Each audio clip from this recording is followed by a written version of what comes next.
Good afternoon, ma'am and classmates. We are the Group 8 and today we are going to discuss the Chapter 9 which is about when your superior is diverse.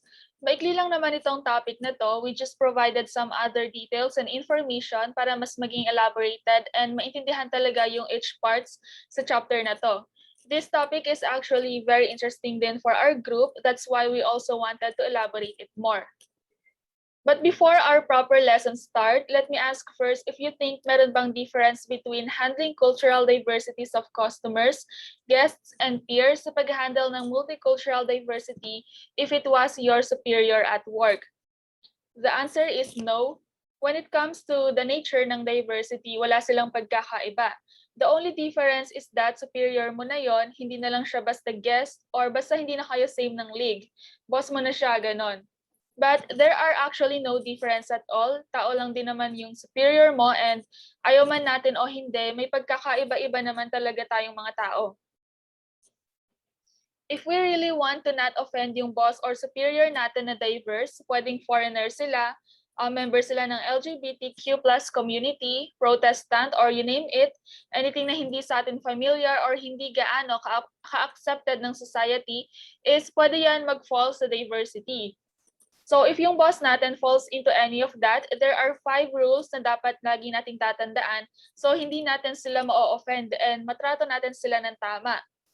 Those 5 rules are: boss is always right, be very observant, be inquisitive, respect his diversity, and last is include your superiors in all multicultural diversity activities and discussions.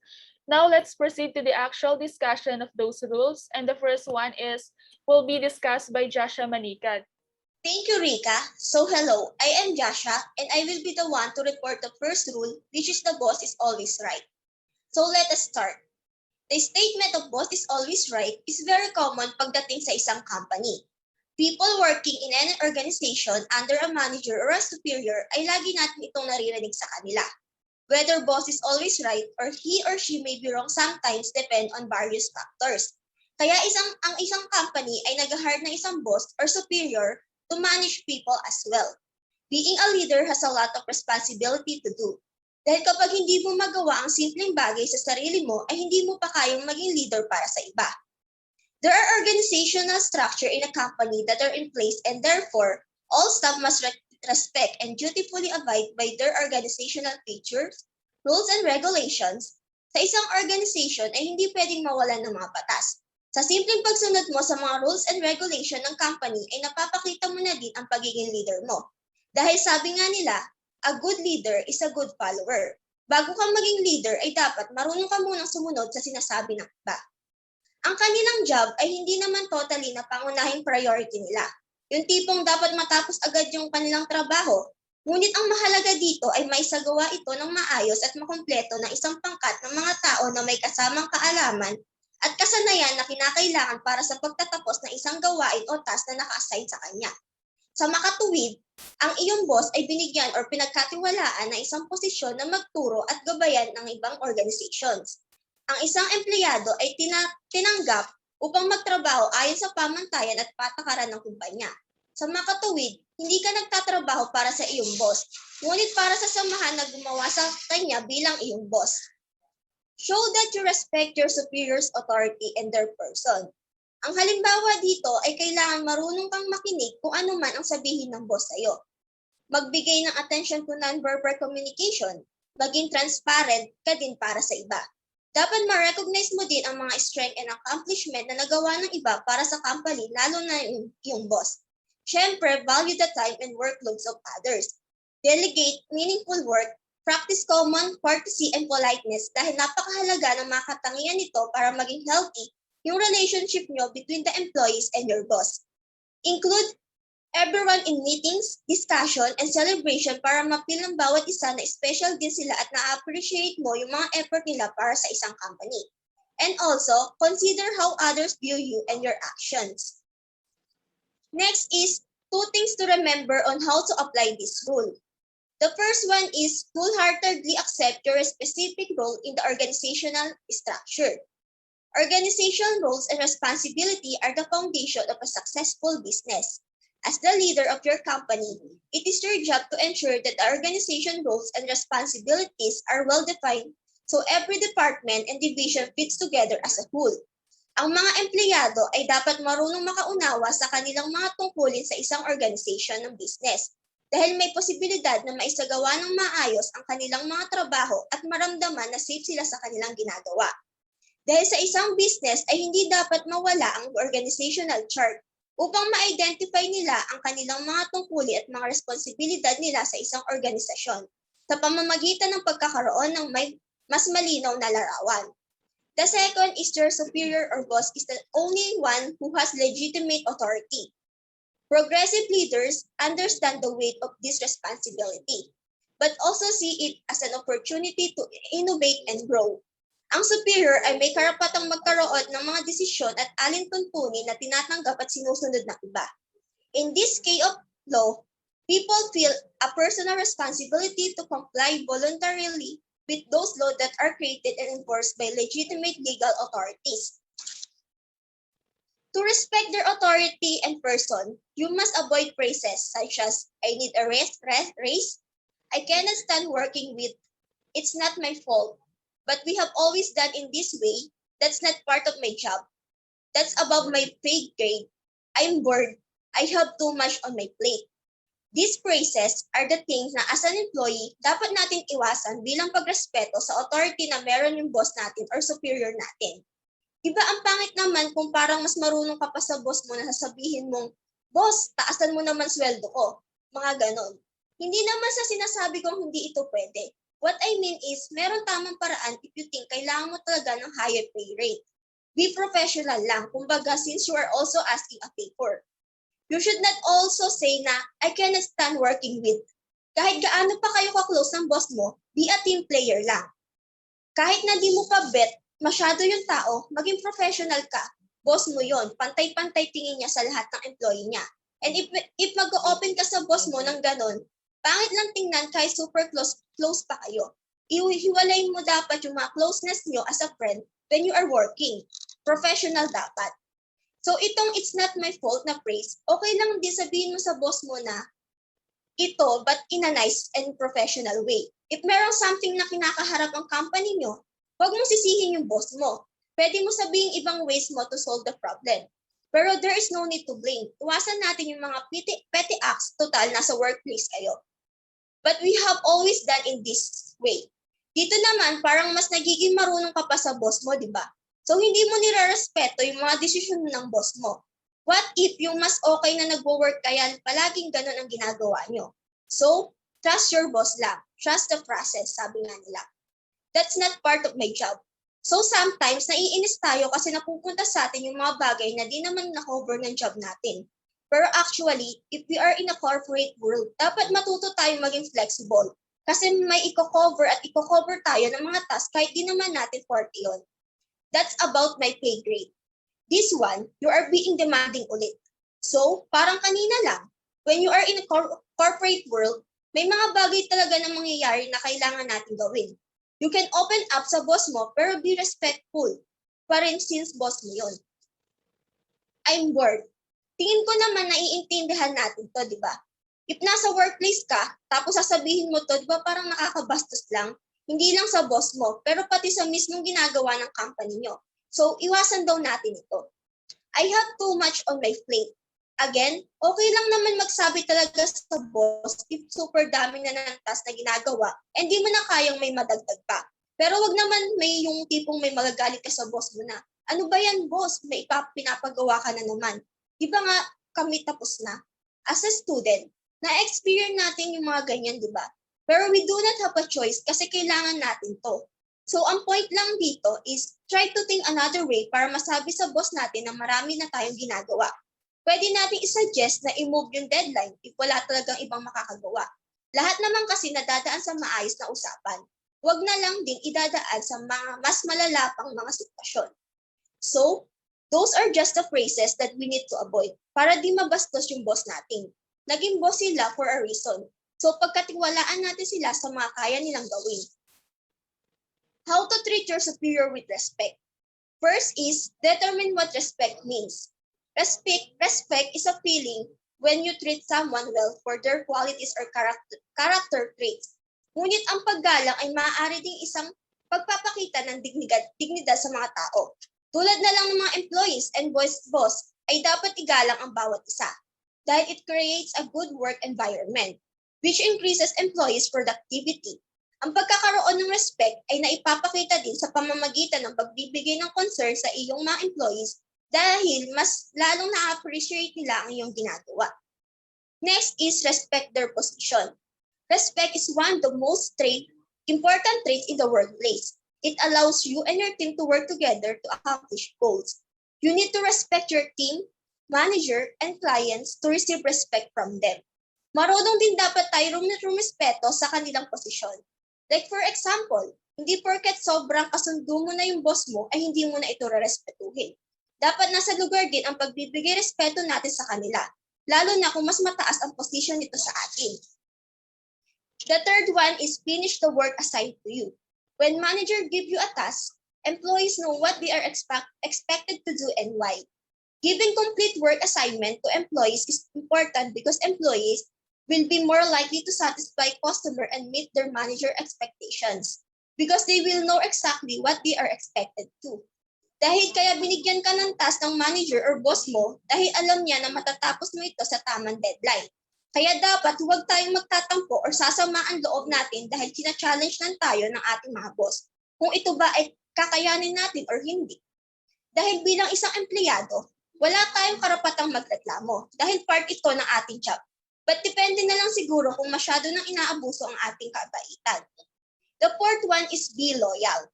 Loyalty is an important trait in an employee.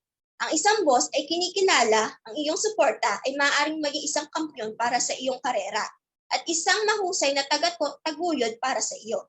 Dahil ang pagiging matapat sa iyong boss ay hindi nangangahulugang pagtakip sa mga pagkakamali o pagiging mapanlin lang sa anumang paraan. Nangangahulugang ito ng pagbibigay suporta sa mga layunin ng mga employer sa pamagitan ng iyong sariling mga kontribusyon sa trabaho. Next is express appreciation. Appreciation improves productivity.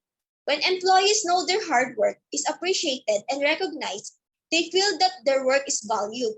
In addition to improving productivity, showing appreciation in the workplace also increases employee engagement and dedication.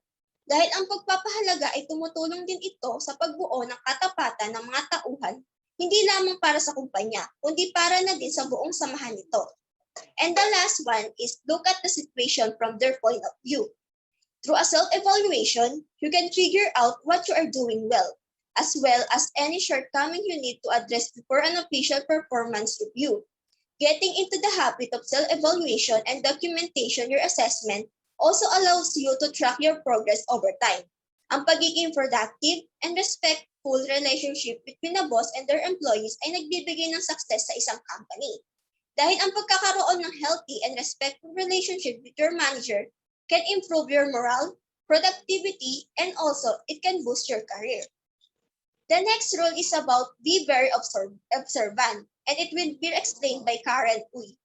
Thank you, Jazcha. Hello po, I'm Karen and ako po yung magre-report ng second rule, which is about be very observant. There are benefits to being an observant person. There are some things in life that only observant people understand or take note of. Maraming bagay ang nagagawa ng isang observant na tao at may mga karaniwan na tao na hindi alam kung ano nga ba yung observe ng isang observant person. Kumbaga, mas ito yung advantages ng isang observant na tao kasi mas madami siyang nalalaman at napapansin sa nakapaligid sa kanya. You are more aware of your surroundings, and so this often means that you are one step ahead of everyone else. It is special kind of intelligence. If the person is observant, mas aware siya sa paligid niya at basihan din ito kung paano malaman na matalino ang isang tao. Being an observant person is also advantages from other people, which is good for the person who is observant. For example, isa work ng isang employee sa restaurant or sa coffee shop, kapag unang punta niya pa lang doon is mag-observe na siya sa operation doon, like sa pag-prepare ng order and sa pagkuha ng order ng customer. Doon pa lang sa pag-observe niya is madali na sa kanya na malaman ng nangyayari. And isa yon sa kinagandahan ng pagiging observant person niya. Based on experience na naging work ko, nag-observe muna ako sa mga ginagawa ng coworkers ko, then how they communicate with my other coworkers. Doon pa lang, alam ko na kung sino yung makaka-good vibes or hindi. Being observant can answer and ask question of your shy superiors. For example, dito is mahilig ka mag-travel and nagtatrabaho ka sa isang company. Then nag-display ka ng picture mo kung saan nasa isang lugar ka na hindi masyadong kilala doon sa public, sa picture mo. Then, na-observe mo every time na nag-iikot yung supervisor mo, tinitignan niya yung picture na naka-display sa lamesa mo. One time na nag-ikot siya, nakita mo na tinitignan niya, tapos sinabi mo sa supervisor mo na, "Sir, ma'am, ang ganda po dyan. Ngayon, sasabihin mo kung saan yung lugar and paano ba makakapunta doon." Sa paraan na yon, hindi magtanong yung superior mo sa trabaho tungkol dun sa gusto niya. Is ikaw na yung unang mag-a-approach kasi may chance nga na nahihiya siyang magtanong about dun sa lugar na pinuntahan mo. Then, ikikwento mo na din sa kanya kung ano ba yung naging experience mo dun sa lugar. When you are observant, you will able to produce insights and awareness. Tulad nga ng sinabi ko kanina, okay maging observant person kasi mas aware ka sa paligid at nakapaligid sa'yo. At mas malawak yung pangunawa mo sa mga bagay-bagay. Notice things other might not notice. The person that is very observant will notice everything as in lahat ng bagay, through small to big. And at the side of it, mas may negative effect din siya sa person, which is sa sobrang observant ng isang tao, is nagiging perfectionist na siya. Ayaw niya ng kahit na konting palya sa ginagawa mo or sa ginagawa niya. Example ko dito is when you're traveling alone and nakasakay ka sa bus. Hindi ka maboboard kasi you observe your surroundings and imbes na maglaro ka sa phone mo or mag-social media ka na lang, ang ginagawa mo is o-obserbahan mo lahat ng nakasakay din sa bus na sinasakyan mo. And dahil doon, ang dami mong mapapansin at minsan hindi ka ayon sa mga nangyayari. Build good relationship with your superior. Being an observant person nga can build a good relationship in their superior by sharing knowledge and educating them. And minsan, nakakapag-save sila ng time when having a conversation. Meaning neto is bago pa man tanungin ng isang empleyado ng boss niya is, siya na yung unang nag-a-approach dito. Become a good listener. Observant people may be good listener. Why? Because observant people will listen to your rants with all their focus and their hearts. Mas okay na magsabi sa observant knowing that they are good listener too. That's a good thing kasi, di ba? Sino ba naman yung ayaw na gano'n na nagkikwento ka tapos hindi ka pala talaga pinapakinggan at hindi inuunawa. Yung mga sinasabi mo, at the end, parang wala din yung pag-rant mo, di ba? Hindi siya kasi nakapokus sa'yo. In the industry, it is good thing din for us to be an observant kasi mas nalalaman natin agad kung ano nga ba yung gusto ng isang guest or ng customer. Na gusto pala niya nang may makakausap about anything at gusto nilang makinig sa kanila o kaya naman para hindi lang sila maboard. Then, isa pang example dito is kailangan mapag-observe ka din sa kaibigan mo. Minsan kasi gusto lang pala nila ng may pagkwentuhan tsaka pagrantan na tao and they don't find time or depende sa tao na pagrantan din nila. Pwede mo din sabihin na nandyan ka lang para makinig ka sa kanila, ganon. Ways to become more observant. Ito yung mga ways to become more observant sa lahat ng bagay. And being observant is napapag-aralan din. Number 1 is become more curious. So, ayun, observant person is also a curious person din about sa mga bagay-bagay. And by means of curiosity din, nag-expand yung knowledge nila sa isang bagay. Then, for example, dito, di ba, yung mga bata, makikita mo kapag curious sila sa isang bagay, ino-observe muna nila yon bago nila kunin at gamitin. Then, in my personal experience, nag-work na ako noon. Then, in-observe ko muna yung mga ginagawa ng coworkers ko noon. Then, napansin na isang co-workmate ko na gusto ko pala na i-try yung ginagawa niya. Tapos, siya na yung unang nag-approach sa akin na nagpatulong kung ano nga ba yung ginagawa niya. Which is, naging okay sa akin. Kasi, dun sa pag-observe ako sa kanya, dun agad niya nalaman na curious pala ako dun sa ginagawa niya. Then, doon ko nalaman kung ano nga yung ginagawa niya. And that curiosity drives me to try their part or kung ano nga ba yung ginagawa nila sa work nila. As an employee soon, di ba, observe din natin if gusto ba ng co-workers natin na i-try o mag-try kung ano nga ba yung ginagawa natin. Kasi it will add to their knowledge. Improve self-awareness. Being observant is improve din ng self-awareness, not just sa paligid natin, but dun din sa sarili nila. Example naman dito is sa isang workplace. If na-observe mo na medyo madalas kang pagalitan, ganon, then ask your superior if there is something to do to satisfy them about your work. Dun kasi pumapasok yung self-awareness. And ikaw na mismo sa sarili mo, alam na may mali ka na, ganon, ikaw na yung unang mag-a-approach sa boss mo. And dapat maging open ka for development and changes kapag ganon. Learn to speak body language. Observant person will always observe the action or body language first of other people. And ito yung mahalaga din as observant person. Doon pa lang sa body language na observe nila sa tao kung may mali ba or may kailangan ng isang tao. Then for example, sa isang restaurant, alam agad ng waiter yung body language ng isang customer. And based dun sa body movement nila, alam na nila kung o-order na ba yung isang guest or kung may kailangan pa sila. And as a tourism professional, di ba, we need it in our job soon to observe our guests based on their action or body language. Doon pa lang kasi alam mo na may kailangan sila sa'yo and you have to provide them as services as soon as possible. The next rule is the third rule and will be discussed by Reyneelyn Mercado. Thanks, Karen. So, hello guys. I'm in Mercado and I will be reporting the third rule. Be inquisitive. So, pag sinabi nating inquisitive, ano nga ba yung maiisip natin? Ano ba yung meaning nito? Or sa madaling salita, ito yung curiosity or finding out things through asking questions. And para to sa mga parang chismosa, pero chismosa in a good way. So, paano pag sa workplace tapos boss mo pa or superior sa'yo, tapos diverse pa, magkaiba kayo ng background like cultures, religion, gender, identity, and so on. How can you be inquisitive or paano mo siya i-approach sa ganong situation? So, sabi sa book, if your boss is too shy to ask questions about matters they think are too personal, you can be more inquisitive than them.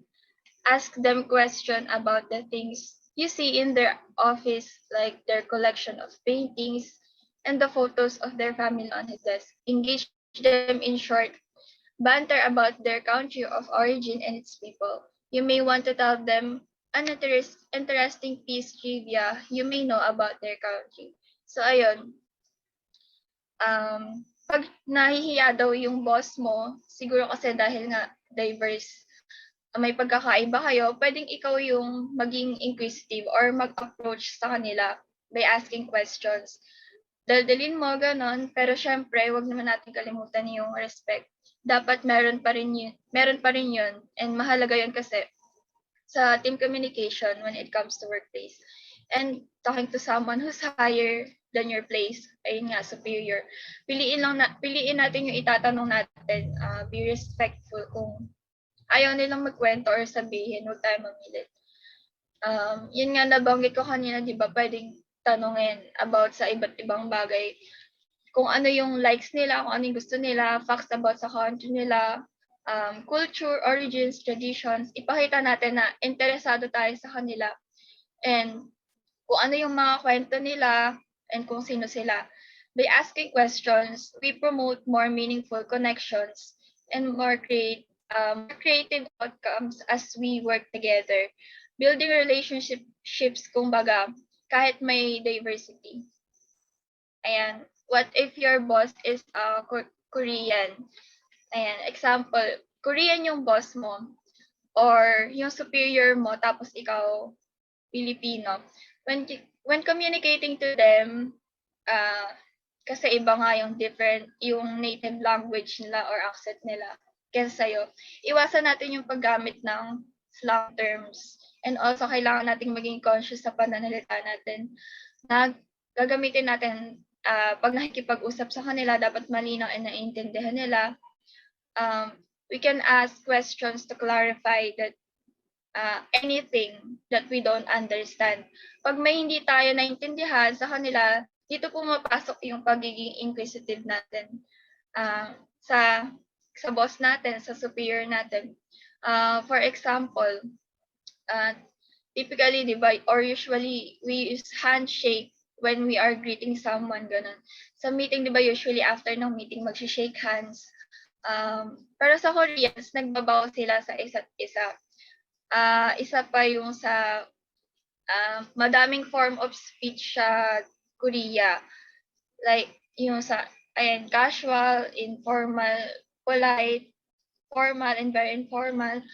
Ayan, pwede natin sila tanungin bakit ganun sila, the way na magsalita sila, the way they act, ganun. Ba't ganun kailangan magbow, ganito, ganyan. Saan ba nagsimula yung ganitong way nila sa pakikitungo sa kapwa nila. Ipakita natin na interesado tayo sa kanila. Dito makakapag-build tayo ng connection sa relationship with them. Makakapag-build tayo ng relationship with them that will go beyond the time. So, ayun, yun nga, nagbigay tayo ng example na how to be inquisitive. So, yun, pag nagtatanong tayo, di ba, hindi naman tayo mapapahamak na basta tama yung the way we talk sa kanila. This is very important to practice, lalo na sa work. Sa industry natin, kasi di ba, nasa tourism and hospitality tayo, malawak yung scope or napakarami nating pwedeng makahalubilo iba't ibang tao, iba't ibang races, culture, tradition, etc. Sa pagiging inquisitive natin kasi, hindi lang tayo makakapag-build ng relationship between our bosses or superiors or the people around us when we are working. Makaka-gain din tayo ng knowledge about different things through conversations. Yan, pwede rin tayo makatulong sa kanila as their employee or as a friend. Kasi like sa mga problems nila, di ba, malay mo maikwento nila sa atin yun. Or about work man yan. Lalo na sa industry natin kasi we need to be friendly or maintain our hospitality and be aware of our differences. Doon makakagain tayo ng awareness, not just only in reading books, but also through engaging wonderful, intelligent conversations. Yan. Meron tayong steps how to become more inquisitive. So, ano-ano nga ba yun? Yan. Una doon, don't be afraid to explore and diversify your interests. Yan. Huwag lang tayong magstay sa comfort zone natin, matuto tayong kumuha or mag-adapt sa maraming bagay. Napakadaming pwedeng matutunan and malaman sa pamamagitan ng pag-explore. Kung curious ka sa isang bagay, huwag tayong matakot na alamin yun kasi it will become our knowledge. It is something that we gain. Try something new, ika nga. Pag natutunan mo or alam mo na yung isang culture, magkakaroon ka ng new experiences. Sunod ay care for the people around you. Ayan. Care for the others. Ito naman yung pagkakaroon ng pakialam natin sa kapwa natin in a positive way. I-observe natin kung meron ba silang diverse traditions, iba't ibang celebrations, holidays, mula sa culture nila para alam natin yung mga dapat nating gawin pagkasama natin sila. The last one is communicate and ask questions. And huwag tayong matakot mag-approach sa ibang tao. Huwag natin ilimit yung sagot na pwede nating makuha. Kung may way naman to get the right answer, di ba? Through communication and by asking questions, dito tayo mas lalong magiging inquisitive sa pagkakaroon ng connection and relationship sa taong kinakausap natin. Magkaiba man yung culture and yung tradition. And sabi ni Albert Einstein, the important thing is not to stop questioning. Curiosity has its own reason for existing. So, may reason daw yung pagiging curious natin sa iba't ibang bagay sa paligid natin. Isa doon yung magiging open-minded tayo sa mga bagay-bagay. Magkakaroon tayo ng bagong interest, bagong knowledge about sa culture, and marami pang iba. We have to dig deeper to the gold, and yun yung pagiging inquisitive. The fourth rule is about respecting your superior's diversity, which will be discussed by Rica. Hello, it's me again, Rica Lhyn. And ngayon, i-discuss ko naman is the fourth rule, which is respect your superior's diversity. This topic is very interesting for me, kaya kinuha ko talaga siya kasi ang dami ko rin gustong sabihin about this. Kaya simulan na rin natin. Na-mention kanina that diversity arises when what we believe in is different from other person. Pwedeng they are from the other country. Yung simpleng pagiging lalaki at babae, ayan diversity na rin yan na matatawag. Pwedeng yung boss mo is a member of LGBTQ plus community or maybe they are an ally. So basta diversity kasi is malawak yan eh. Actually, if we discuss the diversity alone, baka hindi pa nga sakto ang isang buong araw para maintindihan talaga totally ang diversity concept. In conclusion, ito lang yung pagkakaiba-iba ng mga tao. And we have to always remember that para hindi tayo maging ignorant. But what do we mean dito sa fourth rule na respect his diversity? So sabi nga dito, yung simpleng maintindihan mo lang and ma-accept mo na lahat tayo is unique and different from each other, nire-respeto mo na yung individual or yung boss or superior mo. Dito talaga dapat is yung naiintindihan mo na everyone is different. Kasi if naiintindihan mo nga na iba-iba yung mga tao but you are not accepting it, so ano pa yung sense nun, di ba? Actually, parang hindi mo nga naiintindihan kasi you are not open sa ganoong idea ng ibang tao. So parang nakastick ka lang kung sa ano yung pinaniniwalaan mo. Ibig sabihin din nun, hindi mo nirespeto yung mismong tao kasi parang dinedenay mo pa yung kung ano sila or kung ano yung identity nila. Dito pumapasok yung sinasabi nila na, ay opinion ko lang naman yan eh. Tapos yung mga naiintindihan daw nila pero selected lang naman yung mga sinusuportahan nilang diversities. So later on, mas may explain pa yung mga yan. Respecting your superior's diversity also means exploration about your differences in a safe, positive, and nurturing environment. So dito yung if you are not familiar with a certain culture, kunwari, magtatanong-tanong ka sa superior mo. Kanina nga 'di ba sabi be inquisitive. So sa paraan kasi na 'yon, mas lumalawak yung pagkakaintindihan natin sa diversities.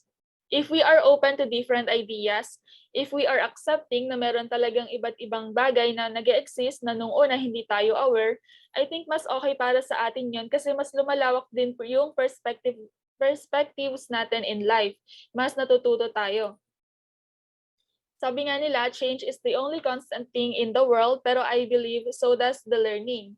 Kahit kasi graduate na tayo and nag-start na tayo mag-work, may mga bagay pa rin na patuloy natin matututunan. And we can only do that through accepting our differences, to opening ourselves to different ideas and welcoming different perspectives from other people.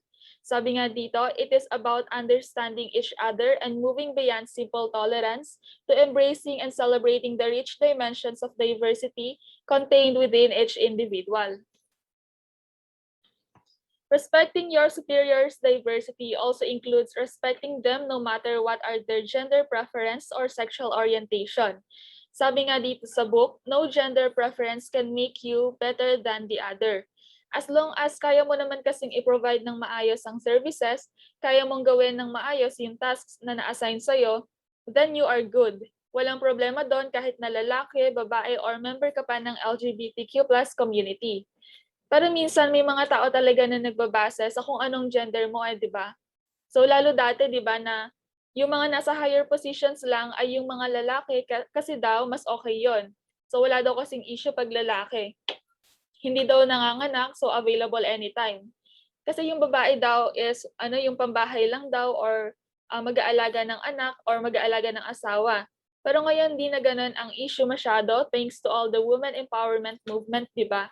Although lagana pa rin naman yan sa mga iba't ibang industries, it is still good that there are people fighting para sa women's right. Siyempre, isa na tayo doon, di ba? If hindi ka kasali sa movement na yon or against ka sa pinaglalaban naming mga kababaihan, siguro hindi ka love ng mama mo. Just kidding. So moving on, another example of gender discrimination is against sa mga gays natin na very creative and also to the lesbians natin na kayang gawin kung ano kayang gawin ng straight men. I think if yung superior mo is gay, bonus yan para sa'yo. Kasi gay people are super creative. Actually, sila nga yung trendsetter. So I don't get it kapag may mga nagdi-discriminate sa mga gays, di ba? They are very creative people pa naman. And if you have a lesbian superior or boss, you are also very lucky dahil lesbian people, naiintindihan nila yung rights mo as a person dahil usually sila yung mga nade-deprive niyan. Next is itong mga bagay na usually ginagawa ng mga tao if hindi sila open sa diversity ng superior nila. Ito yung mga actions na pinagmumulan ng diversity issues. First is when you do not respect your superior because they are a female. I actually want to include here yung male pa rin, kaso based on my research na rin, kadalasan ng nakakaranas lang ng discrimination sa workplace is kapag babae yung boss. Madalang lang kasi yan yung babae yung nagli-lead sa isang industries. So if employee ka and babae ang boss or superior mo, accept that. Women are also capable of leading. We can also do what men can do, maybe better pa nga. Again, joke lang yon. So hindi natin i-apply or iisipin yung mga ganong bagay or stereotyping when we are talking about diversities. Let's accept the fact na iba-iba ang capabilities ng mga tao. So ang point lang dito is, irespeto mo pa rin yung boss mo if she's a female kasi hindi naman yan magiging boss if hindi siya qualified. Next is when you discriminate your boss because they are people of color or comes from different nationality. Ibig sabihin lang nito, for short, racist ka. So alam naman natin ito, sobrang laking issue nito lalo na sa mga white people. Hindi nga lang African American or Black American ang problema nila, pati na rin mga Asian people. So nakakapagtaka lang, no? So kung bakit ba nila ginagawa yon? So may nakukuha ba sila doon sa pag-hate nila sa ibang tao na galing from other nationalities? And meron akong mga theories na naisip. And naisip ko lang na nature ng mga tao or innate sa atin sa human na suportahan lang yung mga tao na kaparehas nila ng pinanggalingan. So di ba tayo nga minsan, kapag may sumikat lang na kahit 0.5% na may lahing Pinoy, makikita natin sa comment section, proud Pinoy nakalagay. So I think applicable din yan sa ibang tao. Parang gusto lang kasi nila na suportahan yung sariling meron sila or yung mga tao na kaparehas nila. Second theory is dahil nga iba sila ng pinanggalingan, iba-iba rin sila ng mga paniniwala. Kaya ngayon nagkakaroon ng conflict kasi yung pinaniniwalaan kunwari ni person A is against naman doon sa pinaniniwalaan ni person B. If in-apply natin sa work, maiinis yung employee sa boss niya because iba sila ng view sa buhay. So pwedeng iba rin sila ng approach para mag-solve ng problems.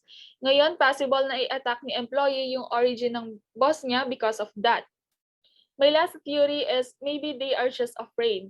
Example sa mga white people, yung boss nila is, for example, African American or yung tinatawag natin na black people. So if you are familiar sa my white supremacy, yung white supremacy kasi ito yung when white people believe na sila yung default sa lahat ng bagay, na sila yung superior over anyone or anything. Kasi alam naman natin din yung history natin sa kanila, di ba? So, ayun lang yon, kaya I think they are afraid lang kasi sa kanila laganap yung racism. They are afraid na other nationality can actually lead kasi they still believe sa may white supremacy. So, ang point lang dito is, huwag ka magbase sa skin color na meron ng boss mo. Magbase ka sa kung ano yung kaya nilang i-provide and itulong sa company nyo. So, itong rule, parang i-apply din natin to sa buhay natin, no? So, parang hindi lang sa may trabaho. Next is, if you do not respect your superior's gender preference, a diversity issue will arise. I think we are already very familiar with this. Being part of the LGBTQ+ community is hindi siya perceived as normal ng society. Some even find it weird or kaya not so Christian thing, mga ganon. Pero I just wanna share or I just wanna say na LGBTQ+ people are also people. Tao lang din sila na meron iba't ibang qualities and capabilities na kayang i-offer. Ang kaibahan lang nila sa mga taong perceived as normal ng society or tinatawag natin na straight people is hindi nila nilalabelan yung taong makakasama nila. So hindi naman na dapat tayo mag-base sa kung ano yung gender preference nila. If yung boss mo is magaling siya kaysa straight, gay, lesbian pa siya, or kung ano man, irespeto mo na lang yung gusto niya. Hindi ka naman din naapektuhan unless naapektuhan yung work nyo in a bad way because of their preference, then tsaka ka lang magsalita. But learn how to respect it bago man sa'yo yung mga ganon. At least learn how to respect someone's identity. So magkakaroon din daw ng diversity issue kung ikaw yung type ng tao na it's just my opinion. So dapat, don't get me wrong, hindi ko sinasabi na bawal ka na magkaroon ng opinion. Pero let's remember na ang opinion is applicable lang yan if, for example, gusto mo ba ng black coffee rather than creamy coffee? If mas gusto mo ba yung mga dark styles rather than light? If mas preferred mo ba ang hot or cold, yung mga ganon. Pero iyang in my opinion, hindi na yan applicable when it comes to someone's identity.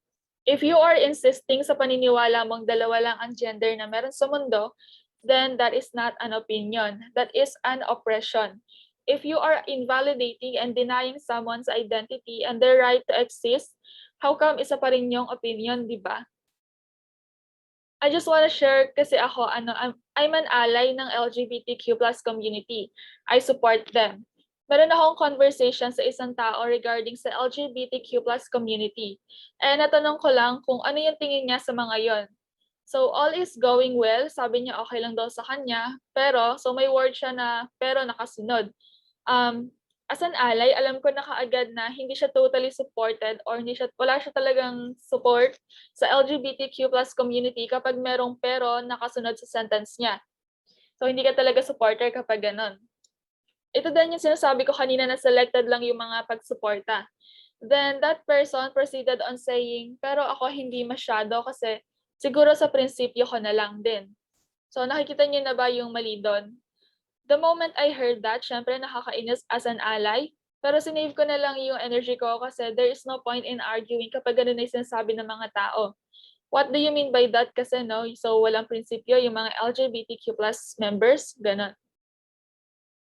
So, iyon lang yung isang example kapag ganun ka ng klase ng tao. Again, you have all the rights to have an opinion or whatever you call that is, pero ano na lang yung sinasabi ng so-called opinion mo na yon about sa sarili mo, di ba? We are given the freedom of speech to fight against the oppressors, hindi para i-invalidate or alisin ng freedom and identity ng isang tao. Now, let's proceed to the next action na pinagmulan ng mga diversity issues. You are not open to any creative, unique, and new things or ideas. So I think this is self-explainable naman, dadagdagan ko na lang ng konti. If yung boss mo is a diverse person, it is more likely na maraming iba't ibang creative ideas na ma-generate sa workplace nyo. Kasi syempre, iba't ibang beliefs yung mag-brainstorm. Pero ikaw as an individual, hindi ka kunwari open sa mga ganon, syempre magkakaroon ng conflicts. Ayun na nga hindi talaga maiiwasan yung mga pagkakaiba-iba or yung differences natin. All we need to do is accept it talaga. So wala naman kasing mali doon. Yun pa nga yung way para mas lumawak yung knowledge or learnings natin sa buhay. So if ganito ka, you are not respecting your superior's diversity and therefore magkakaroon ng conflicts. Now let's proceed to the importance of respecting your superior's diversity. First we have is it fosters positive working environment. So very simple lang naman. If you are accepting the fact that people are different from each other, people have unique ideas that differs from one another, then you also respect them. If in-apply natin sa workplace, syempre it is a positive learning or working environment. Next is there would be an increased range of creative ideas. So dahil nga you respect your superior's diversity, hindi siya mahihiya na mag-open about sa mga kung saan ba siya nanggaling, ano ba yung mga beliefs niya, yung mga ways niya para ma-solve yung problem sa company niyo, yung mga ganon. Kasi ina-accept niyo siya sa kung ano siya, therefore mas marami kayong ideas na ma-generate. And of course, respecting your superior's diversity also reduces conflicts. Sabi nga sa my book, if you respect diversity, diverse people will respect you as well.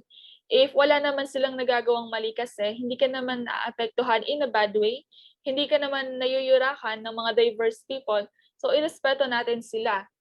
If you really don't believe sa kung paano nila gusto mamuhay, wag na lang din siguro tayo magsalita, di ba? Kasi hindi naman ikaw yung namumuhay sa ganong way, sila naman, so hindi mo naman kailangan maapektuhan talaga. So this one is kamukha lang naman sa reduces conflicts. If everyone accepts and respect everyone, then syempre healthy ang relationship sa my workplace. Hindi lang sa boss, pero pati na rin sa lahat ng nandun sa workplace. The last importance of respecting your superior's diversity is it will help you understand why they do what they do. Very self-explainable. If nagtataka ka sa certain actions ng boss mo na napapansin mo, kapag nagkaroon ka na ng moment na, unique pala si boss, diverse person pala siya, maintindihan mo rin bakit may mga bagay na ginagawa or pinapagawa yung boss mo na hindi familiar sa'yo. For example, yung boss mo, gusto niya every time na makikita niyo siya, magbow kayo sa kanya as a sign of respecting or acknowledging them. Maybe kasi galing siya sa Korea or Japan, di ba? So if naintindihan mo yon, you will also be able to understand yung mga reasons bakit nila pinapagawa or ginagawa yung mga certain things. Next, we have the things to remember to respect your superior's diversity. So these are just like mga tips para maiwasan natin ma-offend or mabastos yung mga boss natin sa workplace. Siyempre, since boss mo na rin ang usapan, if ayaw mong ma-fire sa position mo, you should remember these things. First is to avoid languages or terms that demeans a particular group of individuals. Dito papasok yung mga race or different nationality. So wag tayo gumamit ng mga terms na ma-offend superior natin. If they are an African American or Black American, for an example, we should not mention the N-word. Kahit nga wala tayong kaharap na African American or Black American, hindi talaga natin dapat ginagamit yan. Tapos yung isang nationality na ina-associate sa may Bombay daw. So wag tayong maging ignorant para hindi tayo maka-offend, di ba? Alamin natin yung mga words or languages or yung mga terms na pwedeng maka-offend sa superior natin. Kasi kahit na hindi sinasadya or pa-joke pa yan, pwede pa rin silang mabastos dyan. Second is to avoid making homophobic remarks. So syempre, this one is about the LGBTQ+ community. If hindi po kayo aware, super lawak ng spectrum na to, baka nga meron pang iba na hindi na pa-publicize. So you also must be aware of that para hindi mo ma-offend yung superior mo. Also, inote ko lang na maybe your superior hindi siya vocal sa kanyang gender preference or sexual orientation. Kaya dapat i-apply natin sa sarili natin kaagad na irespeto natin lahat ng tao regardless of their gender. Kasi you do not know yung boss mo nakaharap mo pala is member ng LGBTQ+ community. Tapos nagbabanggit ka pa sa kanya ng mga homophobic remarks, di ba? Third is to accept the differences without any judgments. So ito nga yung kanina na sinasabi din na walang pero-pero kung sumusuporta ka talaga or ally ka talaga ng diversity. Walang selected areas lang na sinusuportahan kung totoo kang supporter. If open ka sa lahat ng differences, irerespeto mo yon wholeheartedly dapat. And of course, hindi lang differences ina-accept and ina-acknowledge or ina-appreciate, pati rin yung mga similarities ng isang tao. So wag natin silang kakalimutan bigyan ng pansin or i-appreciate. Last is treat all people with dignity, empathy, fairness, and equal opportunity. Parang pinagsama-sama lang naman lahat ng dapat mong tandaan para irespeto yung superior mo or kahit na sinong tao pa man. So ito lang yung mga dapat nating tandaan in order to respect your superior's diversity. Again, yung pagkakaiba-iba ng mga tao, nandiyan na yan. Hindi talaga yan mawawala. Wala namang masama if itatry natin i-accept yun. So dun pa nga mas lalawak yung perspectives or knowledge natin sa buhay. As an individual, kasama ka sa diversity spectrum. And if gusto mo talagang i-accept ka ng ibang tao, matuto ka rin, di ba, na mag-accept ng differences ng mga tao and of course, the similarities as well. Being diverse doesn't limit your capabilities. Hence, should not limit your opportunities to work. Kaya wala ka dapat ipagkabahala if yung superior mo is diverse. All you need to do is to trust and respect them.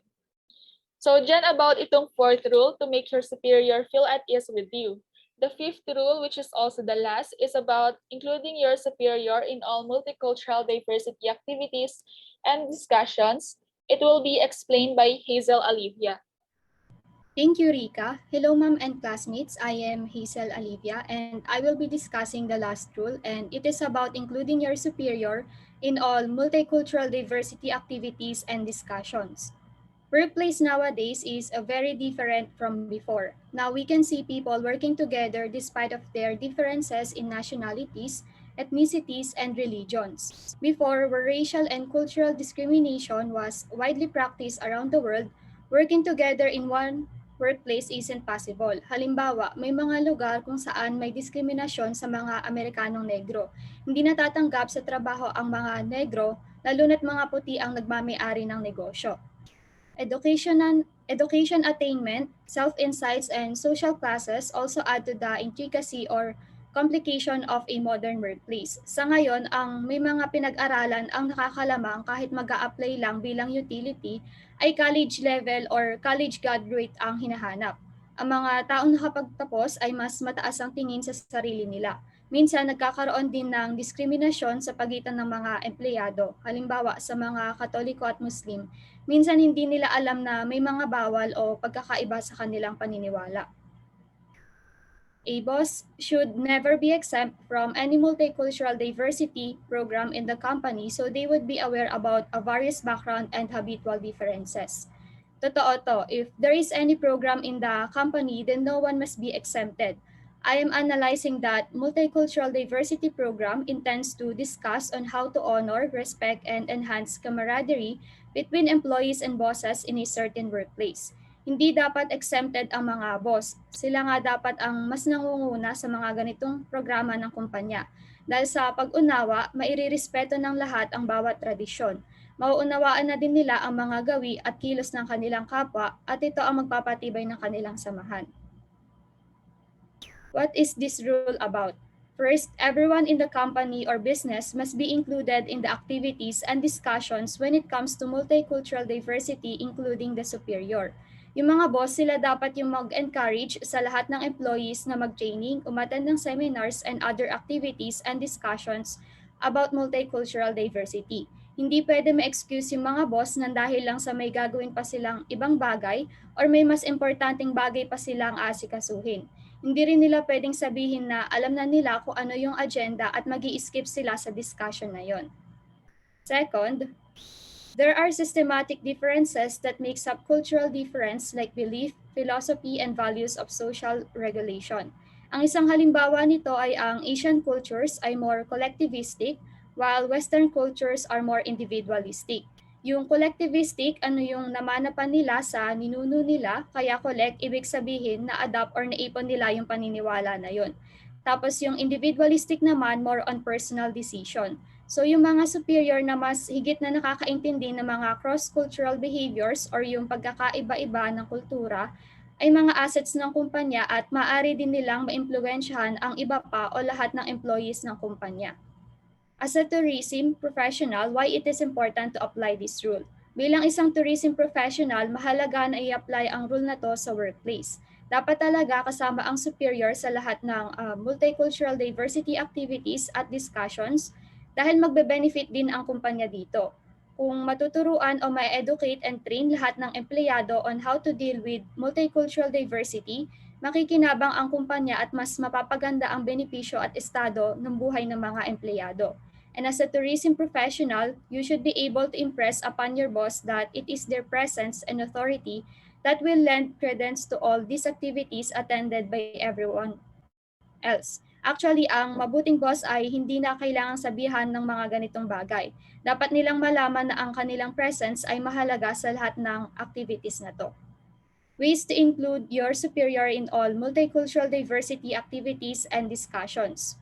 First, encourage the superior to co-mentor an employee.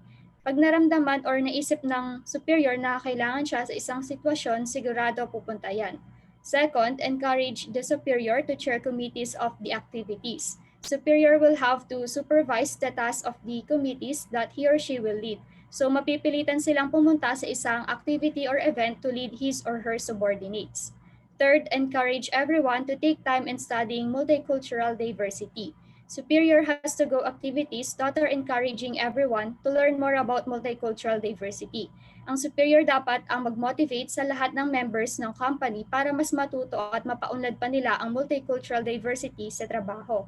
And last is conduct cultural educational programs and forums that will inspire your superior to attend.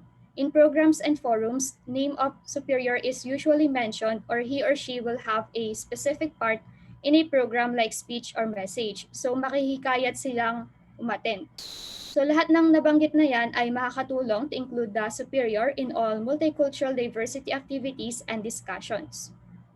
In conclusion, yung buong thought ng discussion namin is pwede na nating masagot yung mga questions na to. First is having a diverse superior much better than the leaders we usually have? This is not exactly true naman. So wag naman nating i-discriminate yung kakayahan ng mga taong perceive as normal ng society. Although it might be true na ang diverse person ay mas maraming creative ideas, unique ways, or iba pa na kayang i-offer sa company as a leader. We should always remember na kahit di diverse ang isang tao, meron pa rin kakaiba sa kanya that will make them a good and effective leaders. Sabi nga kanina, accept the differences and of course the similarities as well. Second question is having a diverse superior will make you diverse as well? This one is actually prevalent sa mga LGBTQ plus community. Sabi nila if na-expose na raw yung isang tao sa mga LGBTQ plus movies, magiging gay na rin daw yung taong yon. So that is not true po. Bakit? Try natin baliktarin. Gay people are exposed sa mga straight movies. They are and have always been exposed sa mga yon, and yet they are still gay. Kaya walang katotohanan na kapag na-expose ka sa isang bagay, magiging ganun ka na. Kailangan pa rin ng commitment mo and willingness. So the same principle is makikita natin sa isang workplace if diverse ang boss mo. Doesn't mean na nakikisalamuha ka ng maayos sa boss mong diverse, magiging kagaya ka na niya. Lalawak lang yung understanding natin sa mga bagay-bagay, pero hindi exactly magiging kagaya ka niya. The last question that we will answer is that, will it give me convenience in the workplace if I follow those 5 rules? Yes, very simple lang. Yung pag-follow sa 5 rules na yon is about respecting your superior's diversity. And alam natin kapag kaya mong rumispeto, irirespeto ka rin ng ibang tao. There will be no drama or conflicts na mangyayari. Sabi nga sa book, if you respect the diversity, diverse people will respect you as well. So the answer to this is yes. And that's the end of our report. Thank you so much for listening.